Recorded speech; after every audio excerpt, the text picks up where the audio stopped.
करके उनको देखना चाहिए कि भाई हम क्या बोल रहे हैं। बोली पर जिस आदमी को नियंत्रण नहीं हो और वह आदमी कुछ से कुछ बोल जाए, दुर्भाग्य है इस देश का कि मोदी जैसे प्रधानमंत्री इस देश से एक आपराधिक विचारधारा के लोग हैं। अपराधी हम नहीं कह सकते कि आपराधिक विचारधारा के लोग हैं, और उस विचारधारा के लोग कभी भी किसी भी अपने से अपराध को क्या कहते हैं संरक्षित करने का। हमारी मौजूदगी अभी हसनपुर जी गांव में है और हमारे साथ जो रामनारायण मंडल जी हैं जो कि राजद के वरिष्ठ नेता हैं और अभी हमें लोगों से जनसंपर्क करने के लिए आए हैं। बहुत अच्छा, और आपके माध्यम से आपके तमाम दर्शकों को बहुत बहुत शुक्रिया, धन्यवाद। और आपको हम लोग तो अच्छा हैं ही, उम्मीद करते हैं हमारे तमाम लोग अच्छे रहेंगे और अच्छे हैं।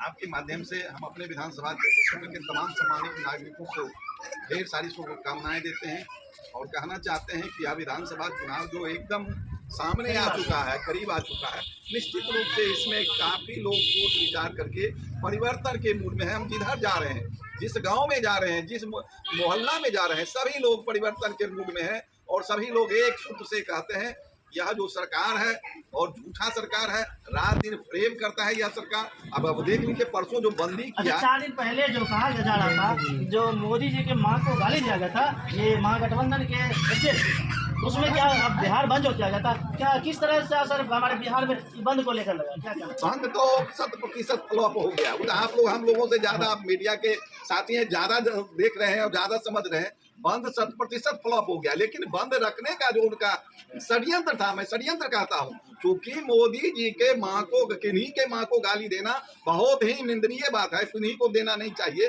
गाली, किसी भी माँ को नहीं होनी चाहिए। लेकिन उस जिस स्टेज से गाली का इन्होंने क्या कहता है षड्यंत्र करने का काम किया, तो जो आदमी पकड़ाया है उनका कई कई बीजेपी और जदयू के नेताओं के साथ फोटो देखा गया। खैर छोड़िए वो क्या था नहीं था, लेकिन आज कई दिन पहले दरभंगा में यह वाकया हुआ, वह आदमी गिरफ्तार भी हो गया। आदमी होता है कि कोई अपराध करता है तो अपराधी की गिरफ्तारी के लिए क्या कहता है आंदोलन होता है, लेकिन जो अपराधी था वह गिरफ्तार हो गया, वह जेल में है। और इधर क्या कहता है पॉलिटिकल भजाने के लिए, चुनाव में अपनी तैयारी करने के लिए, एक इशू बनाने के लिए इन्होंने बंद का आयोजन करवा दिया।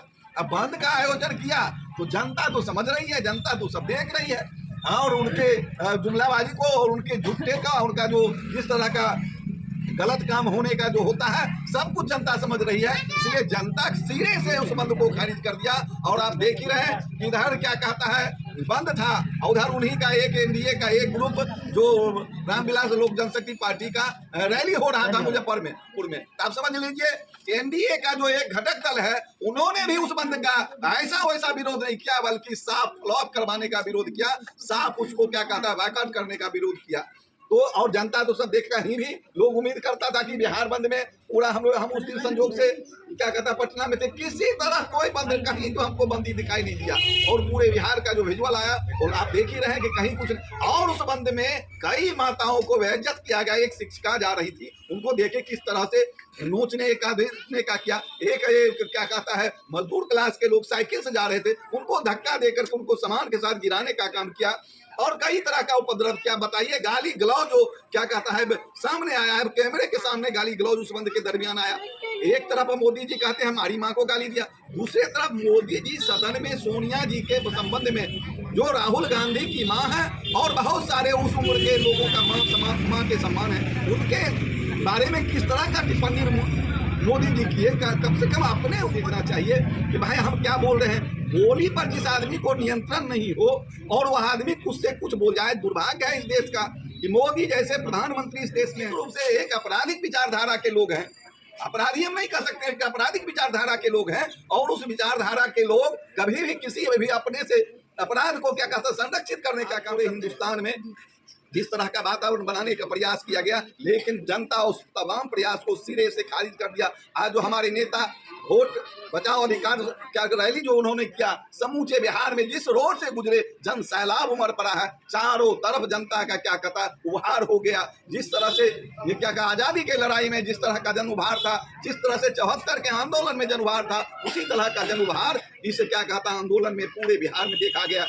उसी को ढकने के लिए, उसको एक तरफ उसको वांछित करने के लिए नरेंद्र मोदी और एनडीए और बीजेपी के लोगों ने इस बंद का आयोजन किया, जो फ्लॉप हो गया, अच्छा, ये होता है सुपर कि फ्लॉप हो गया। ये मान लीजिए कोई धरना या कोई मतलब अथी करते हैं, वो तो विपक्ष करते हैं, लेकिन जब आप सत्ता में हैं, सत्ता में रहते हुए से किस व्यक्ति को मतलब आगाह करने के लिए ये बंद किया जाता है? क्योंकि जो सत्ता में खुद मालिक है वो किनको क्या बोलेगा? आप बोलिए ना, कोई मेमोरेंडम, एक पत्रकार पूछे कि भाई आप जो बंद कर रहे हैं आपका मांग क्या है, सरकार में आप मांग क्या दे रहे हैं, कुछ तो बताइए। मांग तो मुंह बक हो गया, कोई मांग नहीं है, मांग नहीं है। एक इन्होंने षड्यंत्र किया, वो जनउहार को ढकने के लिए इन्होंने षड्यंत्र किया। जनता उस बात को समझ गई, कोई जनता सड़क पर नहीं आया, कोई बंद में शिरकत नहीं किया, किसी भी महकमा के लोग बंद में शिरकत नहीं किए और बंद को सफल होने से विफल हो कर दिया चारों तरफ से बंदी को। इसी यह बंदी जिस सोच करके उन्होंने करवाया, ठीक उल्टा उनके ऊपर पड़ गया सारा दाव। जो दाव अब खेल रहे हैं जनता समझ चुकी है, बिहार और हिंदुस्तान का आवाम सब कुछ समझ चुका है। इसलिए जो षड्यंत्र दो दाव चलता है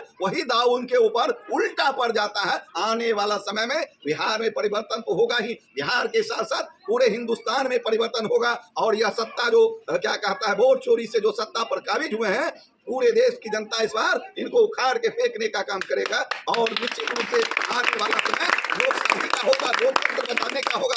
लोकतंत्र और संविधान के तहत आने वाला समय में निश्चित रूप से नई सरकार बनेगी और उसमें हिंदुस्तान का और बिहार का क्या कहता है, विकसित बिहार होगा, विकसित हिंदुस्तान होगा। आज पूरे दुनिया में हिंदुस्तान का क्या कहता है, घट गिर चुका है, ग्राफ गिर चुका है। दुनिया में अगल बगल के जितने देश हैं, पूरे दुनिया का जो देश है, हिंदुस्तान में एक ऐसा आदमी सत्ता पर बैठा हुआ है जिसके कारण देश का प्रतिष्ठा सब जगह गिराने का काम हुआ है। और देश का प्रतिष्ठा निश्चित रूप से इन लोगों के कारण गिरा है। और आने वाला समय में परिवर्तन के माध्यम से देश का प्रतिष्ठा भी बचाया जाएगा और जो हमारी आर्थिक व्यवस्था चकनाचूर हो गया है उसको भी दुरुस्त कर दिया जाएगा।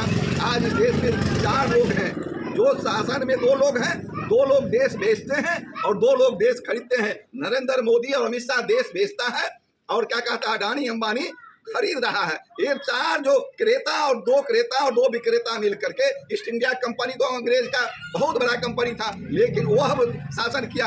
आज ये 2 आदमी के माध्यम से 2-4 गुजराती मिलकर के पूरे देश पर कब्जा कर लिया है और पूरे देश के अवाम को गुलाम बनाने जा रहा है। जनता इस बात को समझ गई है और हमारे नेता तेजस्वी प्रसाद यादव और राहुल गांधी ने जो जन आंदोलन को वारिद किया, निश्चित रूप से उसका प्रतिफल हम लोगों को मिलने जा रहा है। राहुल गांधी देश में उन्होंने दिखाने का काम किया कि किस तरह से वोट चोरी करके प्रत्यक्ष प्रमाण दे करके उन्होंने बताया कि वोट की चोरी हुई और चोरी से यह सरकार बनी हुई दिल्ली के गद्दी पर बैठा हुआ है। तेजस्वी यादव ने बिहार में दिखाने का काम किया कि लोकतंत्र के बचाने के लिए हम लोग हर स्तर पर लड़ाई लड़ सकते हैं और लड़ने का काम किया है। आने वाला समय में परिवर्तन होगा और तेजस्वी प्रसाद यादव परिवर्तन होने के बाद बिहार का तख्त-ओ-ताज पर सारे नौजवान तेजस्वी को बैठाने का काम करेंगे। अगला मुख्यमंत्री कौन होगा? तेजस्वी प्रसाद यादव होगा और उसको कोई रोक नहीं सकता। कितना षड्यंत्र कर ले, इस चीज को कोई रोक नहीं सकता।